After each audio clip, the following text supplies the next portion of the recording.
Harta karun dari perut bumi memperkenalkan batu safir biru.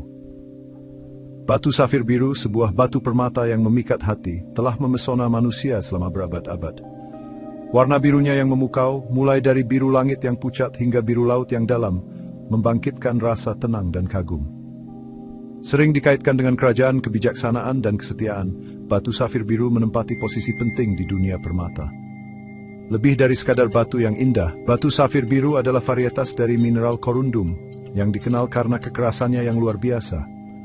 Kekerasan ini yang kedua setelah berlian membuat batu safir biru menjadi permata yang tahan lama dan awet, sempurna untuk perhiasan dan hiasan lainnya. Tapi keajaiban sebenarnya dari batu safir biru terletak pada asal-usulnya. Ini adalah kisah yang membawa kita jauh ke bawah permukaan bumi, di mana panas, tekanan,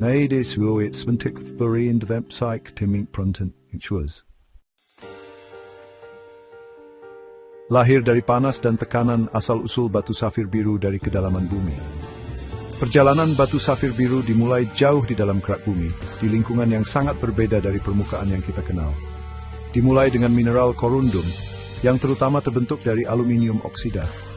Jauh di bawah tanah, di mana suhu dan tekanan sangat tinggi, batuan cair yang dikenal sebagai magma perlahan mendingin dan mengkristal. Dalam kondisi ekstrem ini, atom aluminium dan oksigen terikat bersama dalam struktur padat yang spesifik, menghasilkan kristal korundum. Namun, pada tahap ini, korundum tidak berwarna. Warna biru cerah yang mendefinisikan batu safir biru berasal dari sejumlah kecil unsur lain yang hadir selama pembentukannya. Sebuah proses menarik yang akan kita bahas di bagian selanjutnya. Setetes warna. Bagaimana batu safir biru mendapatkan warnanya? Warna biru menawan dari batu safir biru bukan karena komponen utama korundum, tetapi karena sejumlah kecil pengotor, khususnya zat besi dan titanium. Unsur-unsur ini yang terdapat di bebatuan sekitarnya selama pembentukan korundum masuk ke dalam struktur kristal. Kehadiran zat besi dan titanium sangat penting. Ketika cahaya memasuki kristal safir, pengotor ini menyerap panjang gelombang cahaya tertentu, sementara membiarkan panjang gelombang biru melewatinya dan dipantulkan kembali ke mata kita. Intensitas warna biru tergantung pada jumlah zat besi dan titanium yang ada. Konsentrasi yang lebih tinggi menghasilkan warna biru yang lebih pekat dan jenuh, sementara konsentrasi yang lebih rendah menghasilkan warna yang lebih terang dan lembut. Immersi Clay, Bank Simen unsur jua peksi warna biru yang menunjukkan yang terdapat pada batu safir. Perjalanan ke permukaan dari kedalaman bumi ke tangan kita.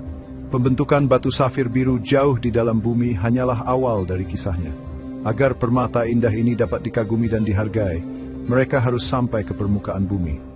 Perjalanan ini seringkali memakan waktu jutaan tahun melalui proses geologis. Salah satu jalur umum adalah melalui letusan gunung berapi. Saat magma naik dari mantel bumi, ia dapat membawa serta potongan-potongan batuan yang mengandung safir yang baru terbentuk. Erosi juga memainkan peran penting. Seiring waktu, angin, hujan, dan es mengikis batuan di sekitarnya, secara bertahap memperlihatkan safir yang lebih tahan. Permata yang terlepas ini kemudian dapat diangkut oleh sungai dan aliran air, akhirnya mengendap di endapan aluvial. Bagian 5, menemukan permata tersembunyi, di mana batu safir biru ditemukan. Batu safir biru ditemukan di beberapa lokasi di seluruh dunia, masing-masing dengan sejarah geologis dan karakteristiknya yang unik. Beberapa sumber paling terkenal antara lain Sri Lanka, yang dikenal dengan batu safir birunya yang cerah selama berabad-abad, menghasilkan permata dengan warna biru seperti beludru yang khas. Madagaskar, negara kepulauan ini, merupakan sumber safir yang signifikan, termasuk berbagai macam warna biru. Myanmar juga dikenal sebagai Burma, terkenal dengan batu safir biru kerajaannya, dan secara historis telah menjadi sumber utama permata yang sangat berharga ini. Penambang sering mencari safir di endapan aluvial, di mana permata-permata tersebut terkonsentrasi oleh kekuatan erosif air. Pencarian batu-batu berharga ini bisa jadi sulit, membutuhkan keahlian, kesabaran, dan sedikit keberuntungan. Bagian 6, daya pikat biru safir dalam sejarah dan budaya. Daya pikat batu safir biru melampaui keindahan fisiknya. Selama berabad-abad, permata ini telah menempati tempat khusus dalam sejarah dan budaya manusia, sering dikaitkan dengan kerajaan, kekuasaan, dan kebijaksanaan. Peradaban kuno, termasuk Yunani dan Romawi, percaya bahwa batu safir biru melindungi pemakainya dari bahaya dan iri hati. Itu juga dianggap melambangkan kebenaran, kesetiaan, dan kepercayaan. Dalam banyak budaya, batu safir biru adalah batu perempat untuk ulang tahun pernikahan yang ke-45, mewakili kekuatan dan keindahan yang abadi dari suatu hubungan yang langgeng. Bagian 7, melampaui keindahan, banyak kegunaan batu safir biru. Meskipun terkenal karena keindahannya dalam perhiasan, kegunaan batu safir biru melampaui hiasan. Kekerasannya yang luar biasa, kedua setelah berlian, menjadikannya bahan yang berharga untuk aplikasi industri. Batu safir biru digunakan pada jendela dengan daya tahan tinggi, seperti yang ditemukan di beberapa pesawat terbang dan pesawat ruang angkasa. Ketahanannya terhadap goresan dan titik leleh yang tinggi membuatnya ideal untuk lingkungan yang menuntut ini. Selain itu, batu safir biru digunakan dalam produksi laser, mikroelektronika, dan bahkan di beberapa perangkat medis, menyoroti keserbagunaan dan kepentingannya di berbagai bidang teknologi. Bagian 8, harta karun yang bertanggung jawab, sumber etis dan keberlanjutan. Seperti halnya sumber daya berharga lainnya, penambangan dan perdagangan batu safir biru disertai dengan tanggung jawab. Sangat penting untuk memastikan praktik sumber etis yang mengutamakan keberlanjutan lingkungan dan kondisi kerja yang adil. Konsumen semakin mencari safir yang ditambang secara bertanggung jawab dan etis. Sertifikasi dan inisiatif muncul untuk memberikan transparansi dan ketertelusuran dalam rantai pasokan safir. Dengan mendukung sumber etis, kita dapat membantu memastikan bahwa keindahan batu safir biru tidak dibayangi oleh dampak sosial atau lingkungan yang negatif.